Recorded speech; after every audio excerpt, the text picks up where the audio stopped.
Hello, कैसे हो मेरे प्यारे बच्चों। खुश होगे और मस्त होगे और निश्चित रूप से अपने बोर्ड एग्जाम की तैयारी जी जान से कर रहे होगे। बात सही है ना। तो आज हम लोग बेटा अपने क्लास 10th के चैप्टर नंबर 3 यानी मेटल और नॉन मेटल के टॉप 20 एमसीक्यू क्वेश्चन की स्टडी करेंगे इस वीडियो में। और एक चीज, इसको एकदम स्किप करने का लल्लू प्रयास ना करना। देखो, ये मैं बहुत मेहनत से यानी एक एक क्वेश्चन को चुन चुन के बनाया गया है कि ऐसे क्वेश्चन है जो 100% आने की प्रायोरिटी अपनी रखते हैं। बात समझ में आई। तो ये प्रयास करना है बहुत ही कम समय में। ये सोचो कि पूरी वीडियो हम लोग यानी पूरा चैप्टर हम लोग 10 मिनट में कवर करने जा रहे हैं, तो इसलिए तो 10 मिनट एकदम जी जान लगा के अपनी झोंक दो। बात समझ में आई। और इसमें एकदम भागने का प्रयास मत करना। ये प्रयास करना कि तुमको एक एक क्वेश्चन इसका रट उठे। और जैसे हम लोगों ने पहले चैप्टर दूसरे चैप्टर को पढ़ा, ठीक उसी तरीके से अपना तीसरा चैप्टर है और अब इसके बाद वाला चौथा चैप्टर रहेगा। चलो देखो, अपने समय की बर्बादी ना करते हुए पहले नंबर की क्वेश्चन पर आ जाए लल्लू, आ जाओ, नजर दौड़ाओ अपनी। क्या है? मेटल है। मेटल माने धातु है। देखो, धातु इनमें से कौन है? बोरान, लिथियम, कार्बन और हाइड्रोजन। देखो बेटा, बोरान को बाबा कुछ छोड़ दो। बात अपनी कार्बन क्या है? कार्बन यानी अधातु है, नॉन मेटल है। हाइड्रोजन भी नॉन मेटल। इसमें लिथियम ही एक ऐसी चीज है जो मेटल है। तुमने सुना होगा कि लिथियम की बैटरियां आजकल ज्यादा प्रचलित है, सुने होगे ना। कुछ लोग कहते हैं कि भैया हमारी स्कूटी में लिथियम की बैटरी पड़ी है। हाँ, कुछ उसकी प्रायोरिटी है, कुछ उसकी अच्छाइयां हैं, कुछ उसकी मान के चलो फायदे हैं जिसके लिए उसका यूज किया जाता है। हम लोग उसको कभी सुनेंगे, स्टडी करेंगे। अगला है आर्सेनिक तत्व है। आर्सेनिक तत्व है। आर्सेनिक तत्व कैसा है? यानी आर्सेनिक धातु है कि अधातु है कि उपधातु है और या फिर क्या है? मिश्र धातु। देखो बेटा, आर्सेनिक अपना क्या है? आर्सेनिक अपना उपधातु है। क्या है? अपना उपधातु है। समझे बात है। नंबर अगला है कि क्षार धातु किसे कहते हैं? अगर अब तो बहुत ही सिलेबस को क्या मैं कहूं क्या कर दिए ये लोग, एकदम दुर्गत करके रख दिए हैं। सिलेबस की ऐसी दुर्गति किए हैं जैसे लोग बड़े लोग हैं, जो मन कहे वही करें। ज्यादातर भाई सब हमसे ज्यादा पढ़े लिखे लोग बैठे हैं ना, कोई कहोगे तो कोई मानने वाला है नहीं। लेकिन जो क्षार धातु की बात है, ये पहले एक चैप्टर हुआ करता था, क्लासिफिकेशन ऑफ एलिमेंट्स, तत्वों का वर्गीकरण करके। उसमें हम लोग पढ़ाते थे कि बेटा जो पहला ग्रुप मिलता है वो तुम्हारा क्षार धातुओं का मिलता है, जो उसके बाद मिलता है वो क्षारीय मृदा का मिलता है। बच्चे भी धीरे धीरे करके 118 तक तत्व याद कर लेते थे, सब कुछ थोड़ा बहुत 10th में जानते थे, बाकी 11th। लेकिन अब वो दोनों सब खत्म कहानी है, ना 11th में ना 10th में, कहीं नहीं है, परेशान मत हो। लेकिन पढ़ लो, जानकारी के लिए तुम्हें क्लास 10th में इसके लिए इंपॉर्टेंट है। तो क्या है कि इनमें क्षार धातु है। ये बेटा नहीं है, ये हीलियम, नियान, आर्गन जो है ये नोबेल गैस है। हीलियम, नियान, आर्गन नोबेल गैस है। ये फास्फोरस, सल्फर और क्लोरीन ये सब अधातुओं की श्रेणी में आते हैं। ये अपना लिथियम, सोडियम और पोटेशियम, इस परिवार को हम लोग कहते हैं हॉली ने की रफ से फरियाद। ये क्षार धातुओं का हॉली ने की, हॉली माने लिथियम, ने माने सोडियम, के माने की, और आरबीसीएस और एफआरबी है, लेकिन उसको नहीं लिखा है इसने ऑप्शन में, तो कोई दिक्कत नहीं। तो अपना कौन सा है? लिथियम, सोडियम और पोटेशियम।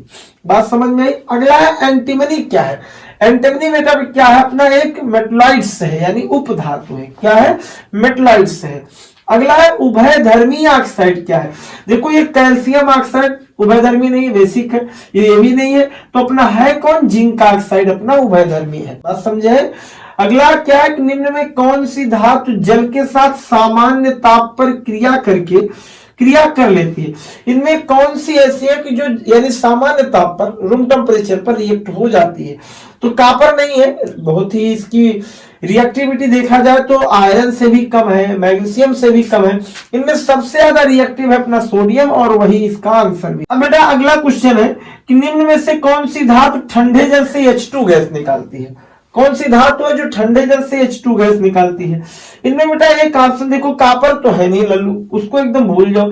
सिल्वर और ये गोल्ड बाबा जो एकदम नीचे, इनकी रिएक्टिविटी तो एकदम क्या मैं बताऊं, जैसे कंडक्टिविटी तो बहुत ज्यादा है, बट मेटल के या किसी अन्य के साथ इनकी रिएक्टिविटी वो गड़बड़ है। और इनका जो एसआरपी होता है, इसे हम लोग स्टैंडर्ड रिडक्शन पोटेंशियल कहते हैं, वो बहुत ही अधिक है और अधिक होने के कारण रिएक्टिविटी घट जाती है। चलो इसमें ऑप्शन कौन है? पोटेशियम अपना सही है। अगला है साधारण ताप पर द्रव धातु। क्या है? यानी ऐसी कोई धातु जो बहती हो, जो लिक्विड स्टेट में पाई जाती हो, मतलब पानी जैसी हो या द्रव हो, द्रव का मतलब तो जानते ही हो। तो आयरन बड़ा बड़ा टुकड़ा फरुआ बात है, ऐसा हो ही नहीं सकता। मैग्नीशियम जानते हो, पतली पतली रिबन देखे होगे लैब में, वो भी नहीं। इसमें मरकरी अपना ऑप्शन सही है, जो बेटा थर्मामीटर में यूज किया जाता है। तो पहला बताया धातु अपना लिथियम, आर्सेनिक अपना मेटलाइट्स, क्षार धातु के, एंटीमनी अपनी क्या है, उपधातु है, उभयधर्मी ऑक्साइड जिंक ऑक्साइड, ये नहीं है बेटा, इसको गोला समझाते समय किया था। कौन सी धातु जल के साथ सामान्य ताप पर, सोडियम। कौन सी धातु ठंडे जल से H2 गैस निकालती, पोटेशियम। साधारण ताप पर द्रव धातु क्या है, मरकरी। लिख लिया ना, इसका स्क्रीनशॉट ले लो, फिर हम क्वेश्चन नंबर 9 से समझे। अब बेटा क्वेश्चन नंबर 9 देखते हैं। क्वेश्चन नंबर 9 में अमलगम क्या होता है बेटा? अमलगम ना वो मिश्र धातु होती है। क्या होती है? मिश्र धातु। याद कर लो इसको, अमलगम क्या होती है? मिश्र धातु होती है। मिश्र धातु का मतलब ये होता है कि दो या दो से अधिक धातुओं को पिघला करके एक दूसरे में मिलाया जाता है और उससे एक नई धातु यानी जो भी बनकर के आती है उसे हम लोग मिश्र धातु कहते हैं। आगे मैट मुख्यतः क्या होते हैं? देखो मैट माने होता है धातुओं का पिघला हुआ रूप, तो ये FeS भी होता है, Cu2S भी होता है। इसका मतलब यही वाला ऑप्शन अपना क्या है, सही है, जहां दोनों है।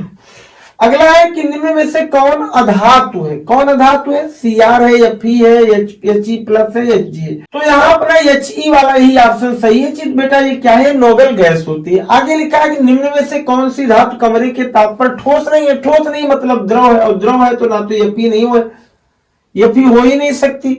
तो है कौन सी? मरकरी। मरकरी पर अपना टिक लगा दो, और कापर और मैग्नीशियम गलत। अगला क्वेश्चन है कि पीतल है। पीतल है क्या? मिश्र धातु है कि अधातु है कि उपधातु है कि सभी है?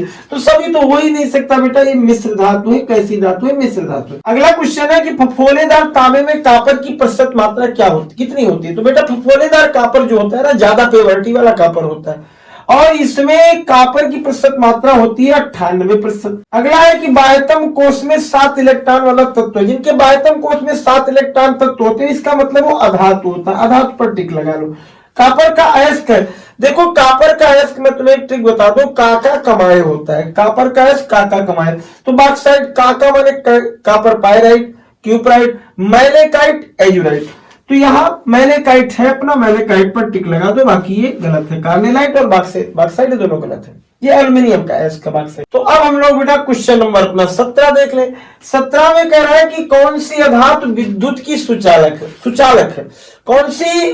यानी नॉन मेटल है जो विद्युत की क्या है, इलेक्ट्रिसिटी की क्या है, क्या है, कंडक्टर है।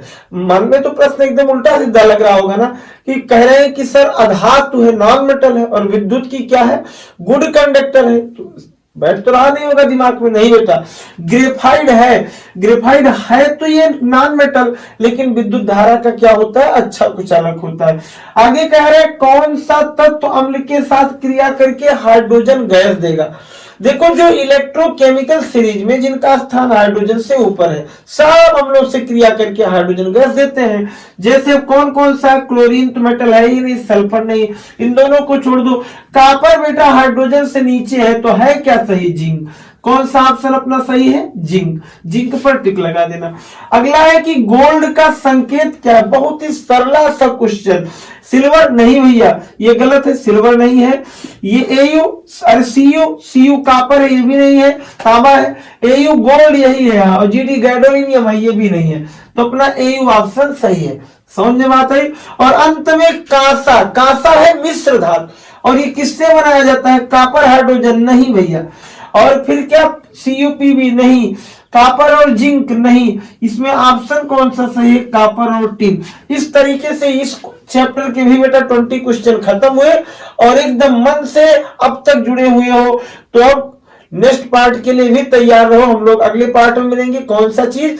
चैप्टर नंबर 4 यानी कार्बन और उनसे उनके यौगिक। बात समझ में? बहुत ही लाजवाब चैप्टर होगा, और इसको वीडियो को अगर अभी तक देखे हो तो लाइक एंड सब्सक्राइब समझ रहे हो कर दो बेटा।